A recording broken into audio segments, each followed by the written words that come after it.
Here's Brody Brazil.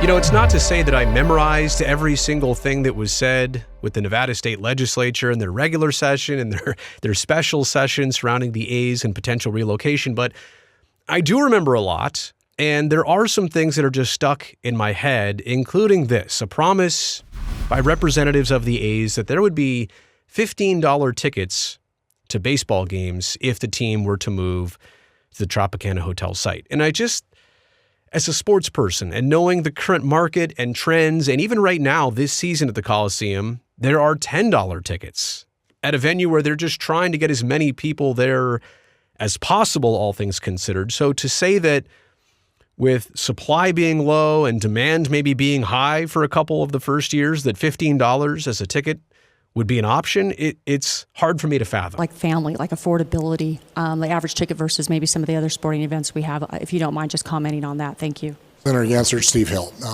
Certainly, and we will have 81 baseball games a year plus playoff games.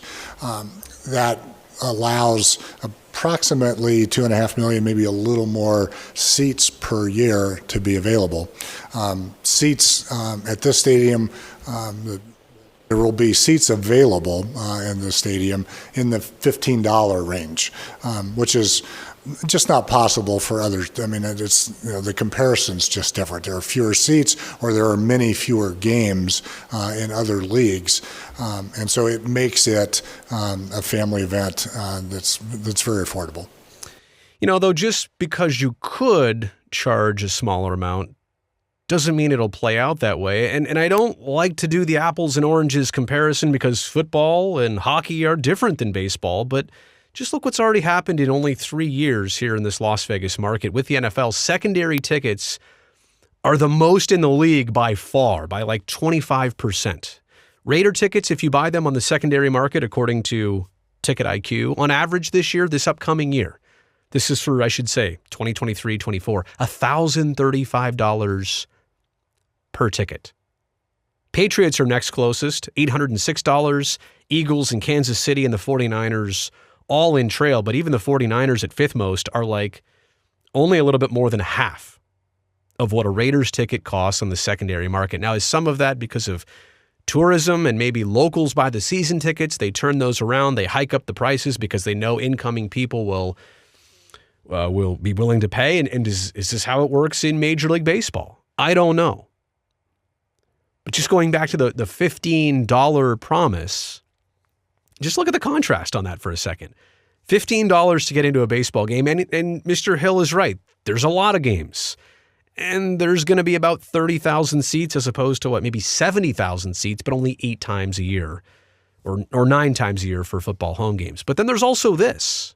And I didn't really know about the Golden Knights ticket prices until I did a little bit of research. Back in May of this year, before they went to the Stanley Cup Final, KTNV, Channel 13, the ABC affiliate in Las Vegas, had this report saying, a new report, well, maybe they didn't do it, says that watching a Vegas Golden Knights game is costing the average family of 4 nearly $600, which is over 40% more than the league average. A recent study done by Betway, an online gambling company, looked at the cheapest and most expensive cities for game day. The study considered factors like ticket prices, the cost of beer and soft drinks, as well as the price of a hot dog at each arena, according to a news release. With average ticket prices for the Vegas Golden Knights centering around $124.09, an entire family of 4 can expect to pay $555.32 in Las Vegas for tickets, hot dogs, and drinks. And I know going to sporting events is it's a financial commitment, but $555 for a family of 4 is a lot. I mean, and more than most in the league.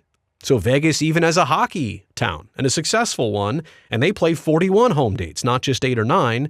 Still pretty expensive. The cheapest option for families is Florida Live Arena in Sunrise, where the Panthers play. Ticket prices for this arena are as low as $41.79, ranging around $222 for a family of 4. The most expensive option is the Toronto Maple Leafs at Scotiabank Arena in Toronto, with an average ticket price of $145.60. U.S. or Canadian, doesn't matter. Totaling $623.68 for a family of 4, which is only about $70 more than it costs to go to a Golden Knights game at T-Mobile Arena in Las Vegas. So it just goes to show you that Golden Knights games, not cheap. How about all the other stuff that you want to go to in Las Vegas? You want to go see, is it La Grande? It's a Cirque du Soleil performance. Or Michael Jackson 1, that's respectively $500 or $350 a pop. More Cirque du Soleil. The Royal VIP Experience, $350. Blue Man Group at the Luxor, $220 per ticket for that one. Oh, you want to go see Kelly Clarkson. And by the way, some of these acts are here year-round, right? It's their residency. It's where they're based, like the Blue Man Group, or I know David Copperfield, but like Kelly Clarkson comes in. Now the A's are competing with incoming tourists. They've only have 2 nights there. First off, if you're doing 3 nights in Vegas, good luck. And 1 night's not enough. So now you got to compete with people's time and schedules and make it available to go to these games. Kelly Clarkson, maybe you want to see her perform. $126 over at Planet Hollywood. And Jerry Seinfeld doing some comedy at Caesars Palace these days. $125 per ticket over there. How about Maroon 5 playing at the Park MGM? That's right next to T-Mobile Arena. $120 a pop. Or if you want to go see O at the Bellagio, $116 every Wednesday, Thursday, Friday, Saturday, and Sunday night. Oh, there's David Copperfield right across the street from the Tropicana at the MGM. $89 a ticket to go see some magic. Oh, or if Chris Angel is more of your thing, he's got Mind Freak going on. It's funny how these are grouped, by the way.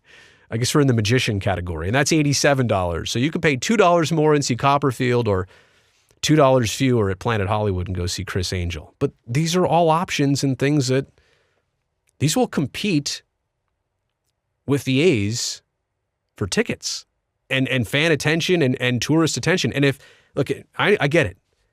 They're also assuming that a lot of locals are going to come to A's games in Las Vegas, but like 70-30 is the projected mix, meaning that like 30% of your fans are also interested in this stuff. Tournament of Kings, I think I saw that way back in the day at the Excalibur. $80 a ticket to go to that, $76. Oh, if you want to go all the way out to the Rio, where a lot of people think the A's should have built a stadium in the first place, Penn and Teller doing their thing there for $76 a ticket. I think I'd be interested in going to see that. I really would. Weezer. Oh my gosh. Is it the 90s again? Weezer for $70 a ticket at Planet Hollywood. Rod Stewart for $70 at Caesars Palace. So I get it. On one hand, like the idea of a $15 baseball ticket is enticing when you think about what everything else here costs, but is it really going to be $15, you think? Is that even a possibility? Well, I'll tell you what is a possibility. At the Tropicana Hotel right now, you can go see Murray the Magician for $32 at 4 p.m. I guess this is if you're really, it's like a pre-show. It says Murray is a YouTube sensation with over 1 billion views. I'm only a couple 100 million short of that, I think. Or the LA Comedy Club, only $30. Now we're starting to get closer to the $15 price tag of the lowest A's ticket they ever say is possible. And by the way, if they do this flex ticket thing, like I know they've done this summer, where sometimes the cheapest ticket is in the $40-something range. How in Las Vegas could you ever do a $15 ticket? And some things to consider about this. Supply and demand are what they are. If there's only 30,000 seats, and if there really is a huge demand and a small supply, ticket prices are bound to go up. And the honeymoon period is going to be part of that. People just want to check out, what is this new Las Vegas ballpark going to be? Also, the market dictates the price. If everybody else is charging those amounts, why can't you? Why wouldn't you? I mean, I could go to the Aria Hotel and not have to pay $13 for a bottle of water. You know how they do it there, by the way? The waters are on sensors in the rooms, and if you even move the water or it knocks down, the sensor trips off, it automatically bills you for the water. You didn't even open it. Didn't even touch it, maybe. Got knocked over. They could charge you, by the way, 50 cents for that water. But why would they if they can get $13 for it? And not to mention, we're talking about $15 of a ticket price. Maybe there's a $15 fee and a surcharge And parking is going to be $100 for that family of four, and food and merchandise and all the prices, but maybe as you'd expect.